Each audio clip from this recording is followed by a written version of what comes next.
Hi, my name is Maggie DeWitty, Executive Director for Pulse Life Advocates. Pulse is Iowa's original pro-life organization, defending life from fertilization till natural death since 1972.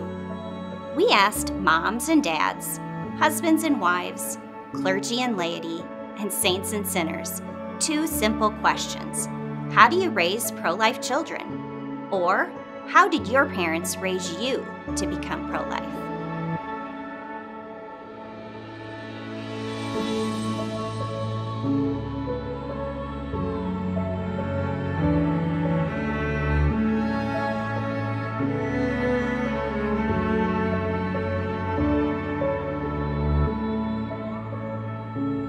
In episode 1 of this series, we show how it begins with faith in God and an active prayer life.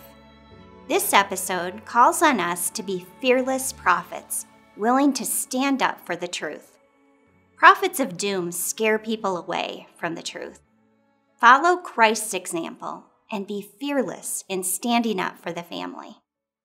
Kim Grivach has become fearless in speaking out on life issues, even though she and her husband own a small business. The only thing she would do differently would be to start speaking out earlier. I definitely would advocate sooner in my adult life. I would have started a lot sooner. I would talk about it a lot more. I talk about it all the time now, and it's on my social media all the time. We have to speak for those that have no voice at this point. So I just wanted to share those little tidbits with you. Thank you for your time. I look forward to seeing you at the pro-life rallies and fighting. We had some really great progress this year, and I am a proud Iowan as we move forward and fight for life from conception. The other side is bold and fearless in speaking out in favor of abortion.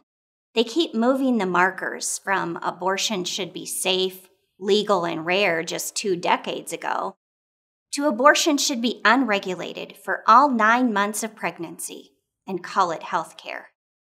Monsignor Frank Chido says, to raise pro-life children, we have to look to the prophetic role of the Holy Family and to use specific prophetic gifts they model.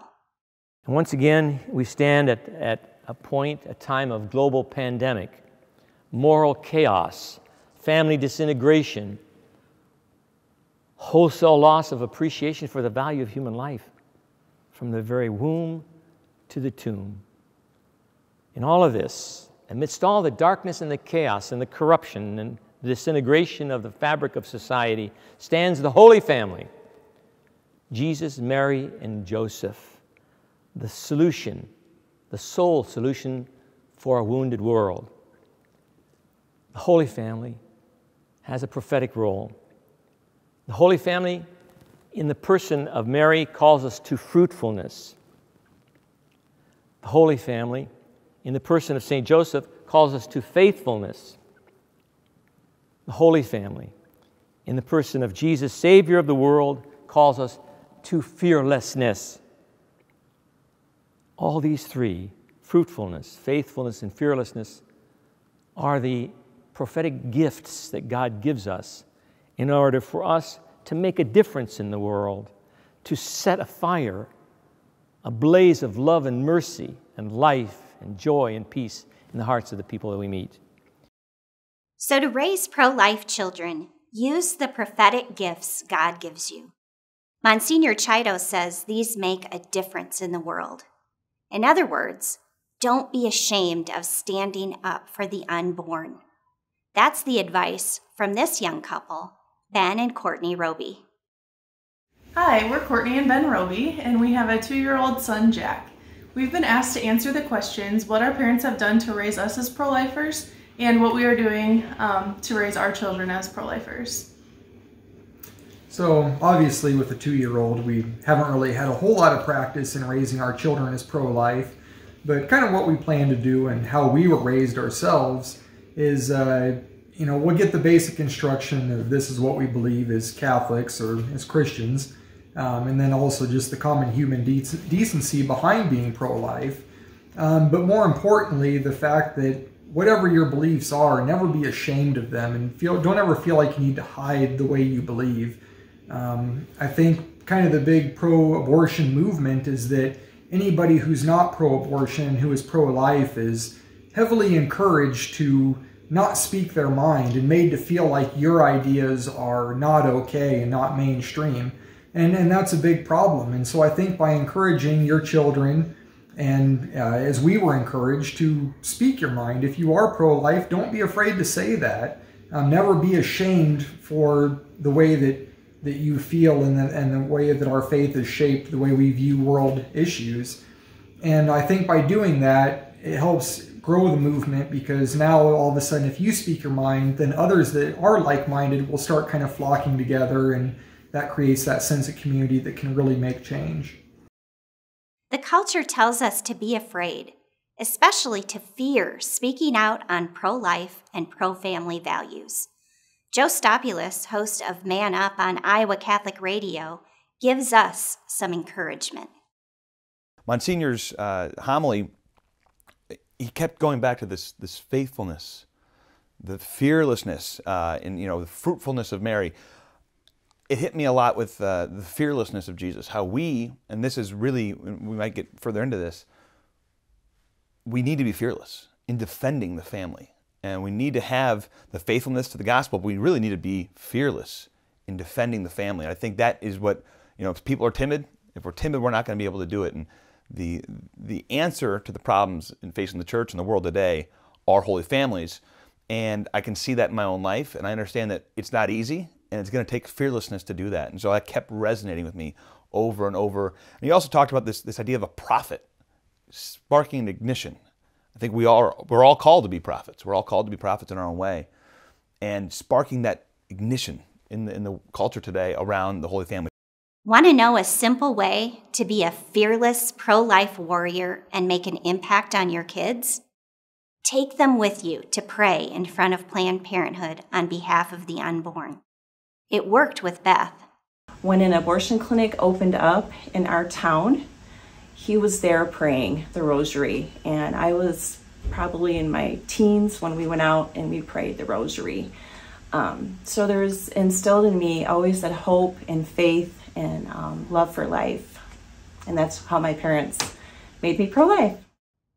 It worked with Jeannie and Bo Bishop. The other thing would be praying in front of Planned Parenthood and really being aware of what a peaceful and important presence we were there. Anyone is there. Prophets speak the truth. To be a prophet for life, you need to be prepared and do your homework. And you need to prepare your children on how to respond to a culture that will challenge them at every turn. Pulse's board president, Tom Quiner, shows you how. So the question is, how do you raise pro-life children? Well, one way is using an advanced technology known as flashcards. Seriously, bear with me a minute. Pulse Life Advocates knows what your kids are going to have to confront during their teen years and when they go off to college. Their friends and social media are going to hurl questions at them like this. Well, what about rape?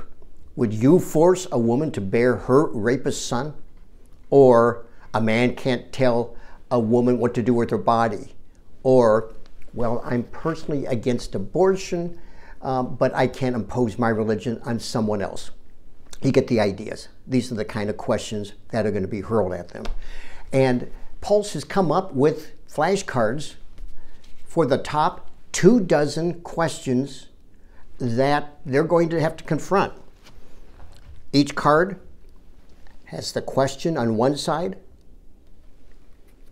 The answer is on the back. So, how do you raise pro-life children? Use the flashcards. Go to the Pulse website, get your cards there, and while you're there, you'll also should check out another tool we have, which are pro-life apologetic videos. There's about 24 of them in all, using some really good actors who act out these very same questions on the cards. Use the flashcards. Good luck. My prayers are with you. Here's an example of one of our apologetic videos. Aren't abortion rights fundamental to a woman's reproductive health concerns? What about killing a healthy baby in the womb of a healthy woman have to do with health? And that's what abortion does. It ends a life. It doesn't cure a disease or illness. Abortion also involves potential physical risk for a woman, such as bleeding, clotting, and infection. It can cause trauma to her cervix and uterus. So it's actually a potential health risk for a woman. And if you take a look at what actually happens during an abortion, it will make you sick. The limbs of the baby are ripped apart as it's then sucked out of the womb. Abortion has nothing to do with health. To get your flashcards and to watch our apologetic videos, go to our website at pulseforlife.org. You'll see a drop-down menu at the top titled What We Do. Scroll down to Projects and then select Pro-Life Apologetics. To summarize, use the prophetic gifts God gives you. Pray and prepare so you're ready to stand up for the truth when God calls on you.